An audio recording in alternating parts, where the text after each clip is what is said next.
Samantala, tiniyak ng Finance Department ang posibleng pagpapatuloy ng suspension sa excise tax ng petrolyo at buong suporta sa tax reforms na isinusulong ni Pangulong Ferdinand R. Marcos Jr.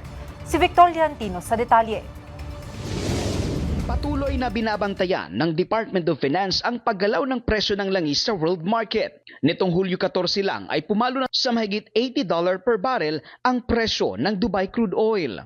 Ayon kay Finance Secretary Frederick Go, sakaling tumagal ang ganitong presyuhan sa loob ng 30 araw, posibleng ipagpatuloy ang suspension ng excise tax sa petrolyo pagsapit ng Agosto 13 o 14.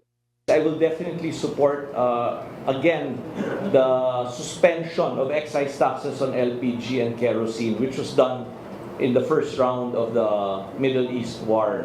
Nagpahayag rin ng buong suporta ang Finance Department sa mga tax reforms na inilatag ni President Ferdinand Marcos Jr. sa kanyang ikalimang State of the Nation address.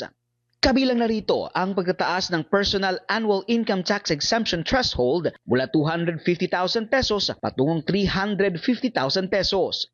Pakikinabangan ito ng nasa 3.13 milyon na mga manggagawa sa bansa. This is a timely and meaningful tax reform that puts more money in the pockets of millions of Filipinos.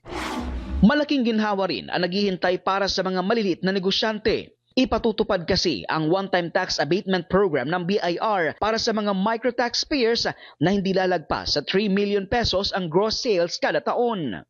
And they might have tax liabilities of up to 80,000 pesos per taxable year.